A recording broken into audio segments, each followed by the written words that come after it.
বিএনপিকে ধ্বংস করে ফেলবার, কিন্তু বিএনপি ফিনিক্স পাখির মতোই প্রতিবার এই আদর্শকে নিয়ে, জিয়া রহমানের আদর্শকে নিয়ে, খালেদা জিয়ার আদর্শকে নিয়ে জেগে উঠেছে।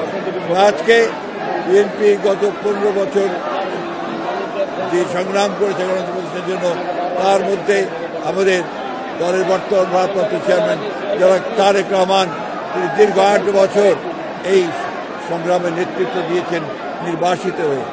বিএনপির কে ধ্বংস করার জন্য বিএনপির প্রায় 60 লক্ষ মানুষের বিরুদ্ধে মিথ্যা মামলা দেওয়া হয়েছে।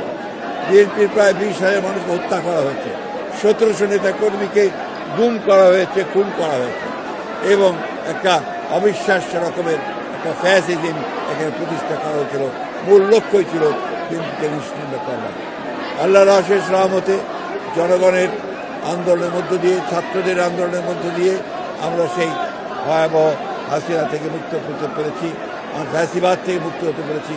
এখন যে চ্যালেঞ্জ আমাদের সামনে রয়েছে, সেই চ্যালেঞ্জ হচ্ছে যে আগামী ফেব্রুয়ারি মাসে, 26শে ফেব্রুয়ারি মাসে যে নির্বাচন অনুষ্ঠানের কথা আছে, সেই নির্বাচন অনুষ্ঠান সুষ্ঠুভাবে করার সর্বোচ্চ সহযোগিতা করা, সাহায্য করা। যে সংস্কার প্রস্তাবগুলো নিয়ে এসেছিল, সংস্কার যে আপনার কমিটিগুলো, কমিশনগুলো, সেই সংস্কার বিএনপি সর্বাত্মক সহযোগিতা করেছে, এবং বিএনপির 31 দফা কর্মসূচি প্রবর্তনের মধ্যে দিয়ে বাংলাদেশের রাজনীতিতে সম্পূর্ণ আমূল একটি পরিবর্তন আনার ব্যবস্থা করেছে। সমর্থনের মধ্য দিয়ে বিএনপি যদি রাষ্ট্র পরিচালনার দায়িত্ব পায়, তাহলে নিঃসন্দেহে আমাদের নেতা চেয়ারম্যান তারেক রহমানের নেতৃত্বে বাংলাদেশে বিএনপি একদিকে রাজনৈতিক পরিবর্তন ঘটাবে, অন্যদিকে অর্থনৈতিক প্রবৃদ্ধি ঘটাবে, এবং নিঃসন্দেহে বাংলাদেশকে আরও সামনের দিকে